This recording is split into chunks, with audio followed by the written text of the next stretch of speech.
My name is Sarah, and I'll tell you, I never thought I'd end up here. Sitting on a mattress in a half-empty apartment, staring at a blank wall, trying to figure out how I got here.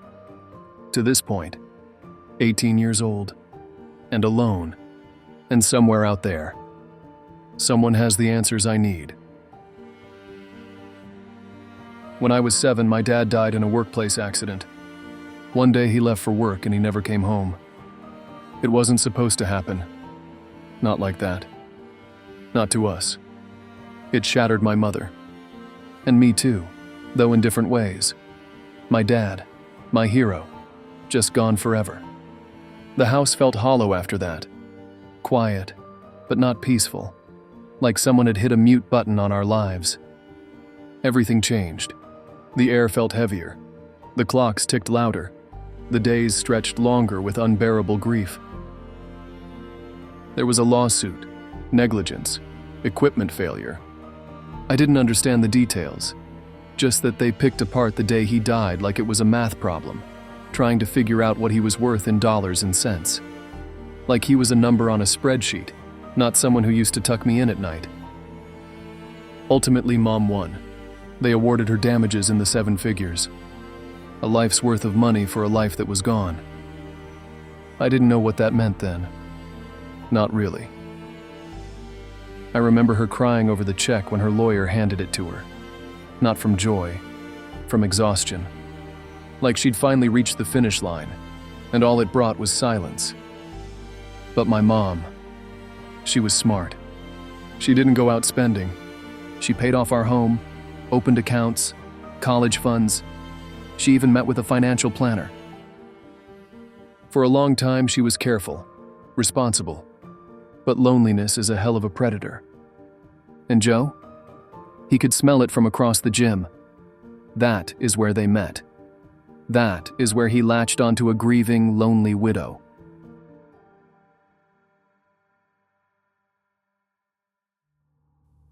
My dad had been gone 2 years when my mom met Joe. He walked into our lives with a smile that felt scripted. Perfect teeth, gym tan. Way too much confidence for someone who hadn't earned anything in his life. At first, he played the part. He brought flowers, helped with dinner, watched movies with me, like he wanted to be part of our family. But Joe didn't want a family. Joe wanted the money. And slowly, he started to get it. The spending started quietly. Small things at first. A new watch, a new phone, dinners that were a little too nice. He'd say, "It's just money. You gotta enjoy life while you can." And my mom? She wanted so badly to believe him. She was lonely, tired of doing it all alone. So when he started reaching into the accounts, she didn't stop him. In 4 years, Joe burned through almost all of the money. 2 boats, a brand new truck, a cherry red sports car, all-terrain vehicles, side-by-sides, jet skis, an RV, a coastal vacation house, designer watches, gold chains, enough jewelry to open a pawn shop. Everything a 40-something-year-old irresponsible man with zero self-worth and unearned money could possibly want. And once the money started to dry up, so did the charm. That's when the yelling started. The blame, the bruises, the long silences after slammed doors. It started with me. Then it shifted to my mom.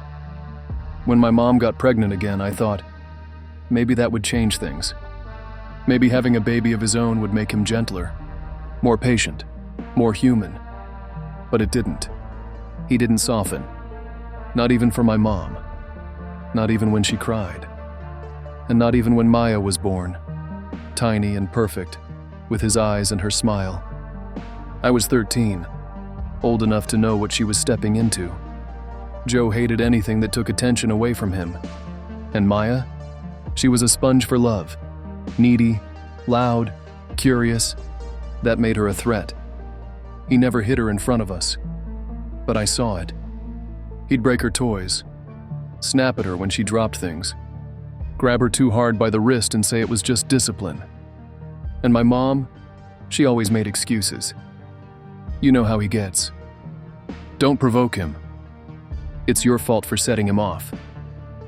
She was too tired, too buried, and eventually she stopped fighting back altogether. When I was 16, Joe found out about my college fund, money my grandparents had left for me when they passed. It was supposed to be locked away until I turned 18. But Joe convinced my mom to let him access it. Just to manage it, he said. Just to help. She handed it over, and he drained it. Bought 2 motorcycles and a dilapidated hunting lodge, with 50 acres of overgrown land with no plumbing. Said it was an investment. I didn't cry, didn't yell, didn't even flinch. I just started planning.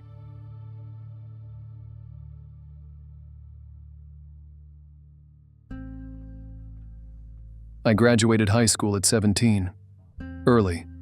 Got a full-time job at a diner the next week. Every shift, every tip. I took most of it and stashed it, not in a bank. Joe checked those.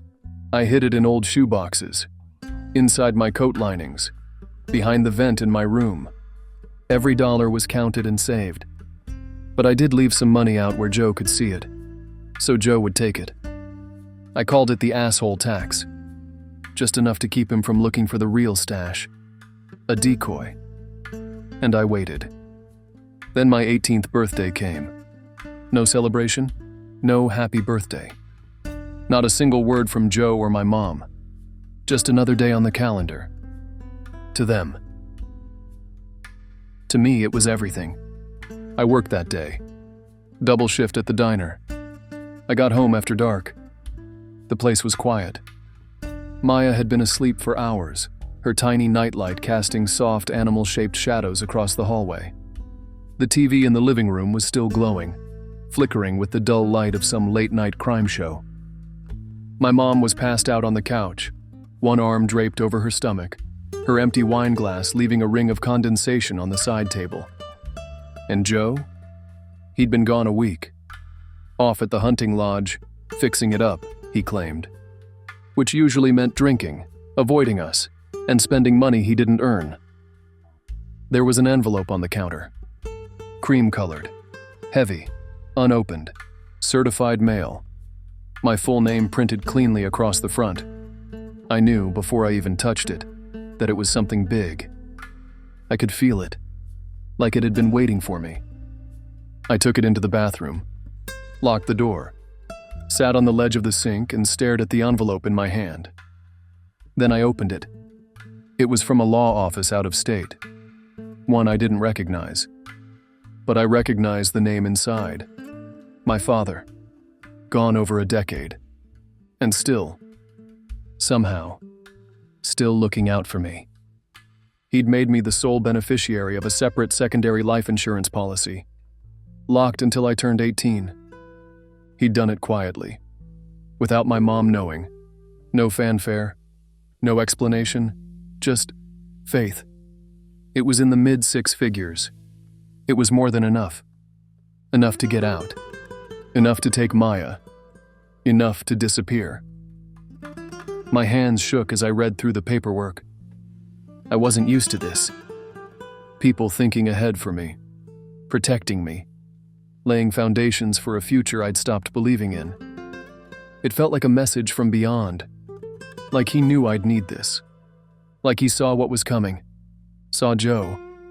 Maybe he didn't trust my mom to protect me, so he made his own plan. This money, it was mine, only mine. No one else knew about it. Not Joe, not my mom. It was freedom. I folded the papers carefully like they were sacred, slipped them back inside the envelope, then into my coat lining, deep beneath the stitching. And I sat there for a long time, just breathing, not dreaming, not yet, but planning. And this time, I finally had a real way out.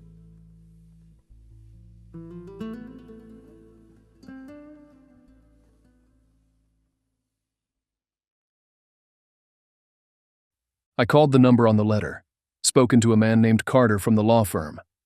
Calm voice, professional, not the kind of person who asked questions he didn't need the answers to. They helped me verify my identity, sent forms, secure documents, set up a private account, my name only. No joint holders, no access but mine. Every call was scheduled during times I knew I'd be alone. And when the final confirmation came through, when I saw that dollar amount on the screen, just sitting there, waiting for me, that was the moment I knew, really knew. I could do this. I could get out. I could take Maya and vanish. Now I just needed the right opportunity. It wasn't long before the window of opportunity for escape presented itself. My mom and Joe were leaving for a 2-week cruise. Their reset. Some last-ditch attempt to glue the cracks in their relationship shut. They told me I had to watch Maya. I didn't protest. They didn't know it was the last time they'd see either of us. The night they left, I packed a few bags. 1 for me, 2 for Maya. I told her it was a game, that we were going on an adventure. She smiled, held my hand, and didn't ask questions. I drove for hours, took back roads, avoided highways. We landed in a small town where no one knew our names. Cheap apartments, cash accepted, no questions. I paid 6 months in advance. We moved in quickly and quietly. And for the first time in a decade, I felt safe.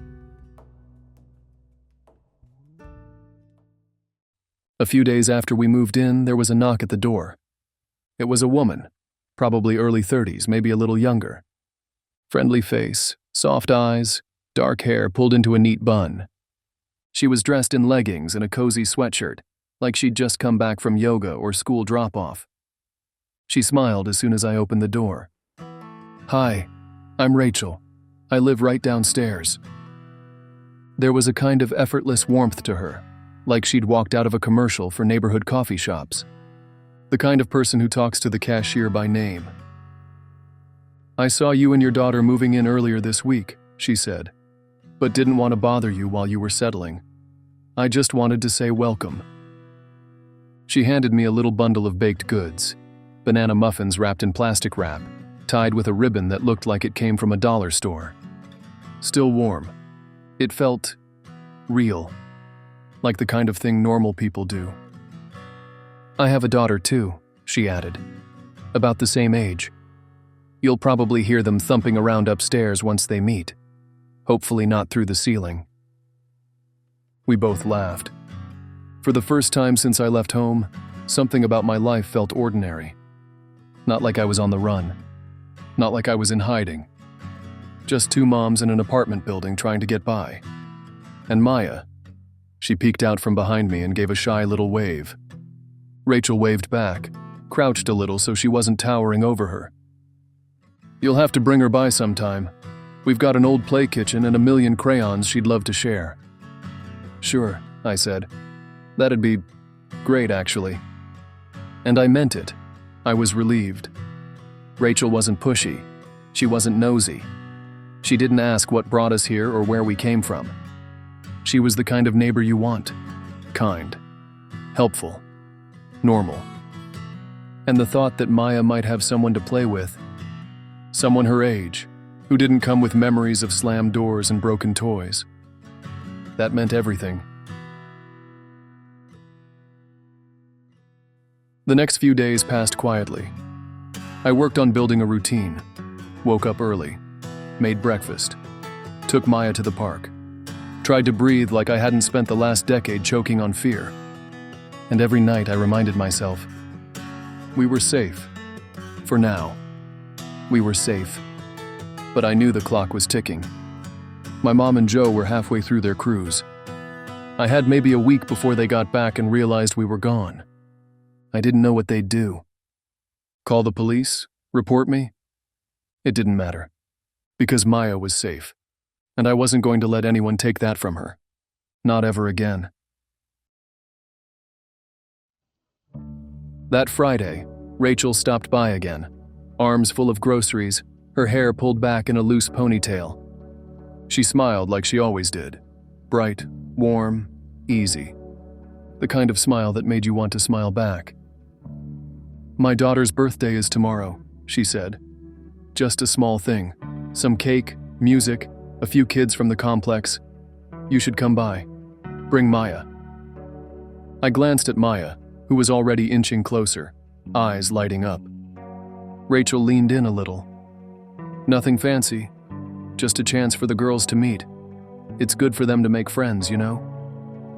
She wasn't pushy, just kind. I said we'd think about it, and I meant it. Saturday came. Around 2 in the afternoon, I started hearing music through the floor. Something upbeat, children laughing, voices like a dozen people all talking at once. It felt like the kind of party I always imagined for Maya. Safe, fun, normal. Then came the knock. Rachel again. She smiled, holding a little bag of party favors. "No rush on your end. Come down whenever you're ready.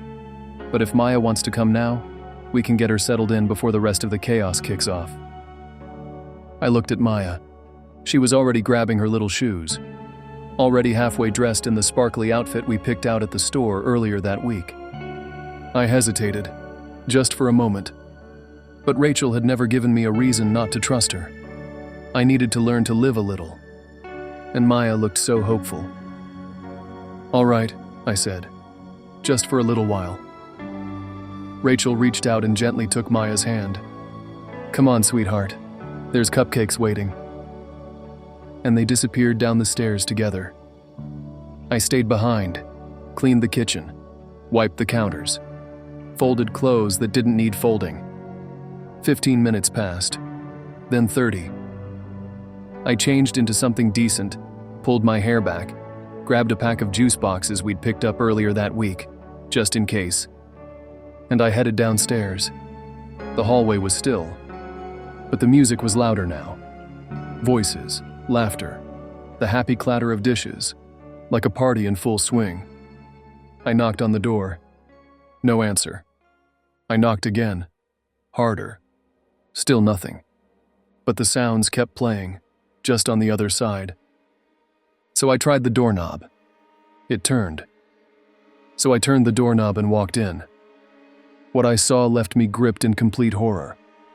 The apartment was empty. No streamers, no cake, no furniture, no people, no Rachel, no Maya. Just a single large black stereo and speaker on the floor. Blasting sounds of a party in a loop. Children laughing, adults chatting. But there was no life, no movement, no mess. Fake. All of it. I screamed Maya's name, ran from room to room. Bedroom, closet, bathroom. Checked behind every door. Nothing. No furniture anywhere. No signs anyone had ever lived there at all. Just that clean, echoing space. And the speaker. Still playing. I called the police. They came fast. Took my statement. Searched the unit. They analyzed the speaker. No prints, no dust. Nothing. They spoke to the landlord, who told them the apartment had been vacant for the past 5 months. The landlord never heard or knew of a Rachel. Rachel wasn't real. She never existed. At least not on paper. Not in the system. No one had seen her. No one knew her. An Amber Alert was issued immediately. They interrogated me for hours. I told them I was babysitting her at my apartment while my mom and Joe were on a cruise. I didn't tell them I had taken Maya, because if I did, they might stop looking for her and start looking at me. They contacted my mom, who was on the next flight home. She was destroyed, cried until her voice cracked. Joe didn't cry. He paced the station, slammed his fists against the wall. "This is her fault," he spat, pointing at me. "She took her. She lost her. I swear to God." He didn't finish the sentence. Just stared. With that cold, empty look he always saved for moments like this. The kind that says, if no one else punishes you, I will. It's been 2 months, and there have been no leads, no clues, no sightings, no real progress. The flyers are starting to yellow at the corners, curling where the tape peels loose. Rain has bled the ink until her face is just a ghost in the paper. The news doesn't call anymore. No new statements, no press conferences, just silence. People have stopped looking. They don't say it out loud, but I can see it in their eyes. That quiet, pitying expression. The kind you give someone who's waiting for a miracle that isn't coming. But I haven't stopped. And I won't. Because I remember everything. Rachel's smile. So warm, so rehearsed. The way she looked me in the eye and made me feel like we were just two moms trying to get through the day. I remember Maya's little shoes, the ones with the glitter peeling off and only one that still lit up. She was so proud of them. I remember the sound of that party. Laughter, voices, music, the kind of joy that should have been real, but wasn't. I remember the speaker, sitting alone in the center of that empty room, still playing like nothing was wrong. And I remember the silence that followed. The heavy, unnatural quiet. The kind that settles in your bones when something precious is gone. That absence has weight, shape. It lives with me now. She didn't run away. She didn't get lost. She didn't wander off. She was taken. And whoever did it knew exactly what they were doing. This wasn't random. It was planned. It was clean. And it was fast. I know what most people would tell me. Let the police handle it. Trust the system. Wait for answers. But I can't. Because every day that goes by without her, it's like the air gets thinner. Like the world is shifting just slightly out of focus. Because Maya's not just missing, she was stolen from me. And I won't stop. Not until I know where she is. Not until I bring her home. One way or another, I am going to find my sister.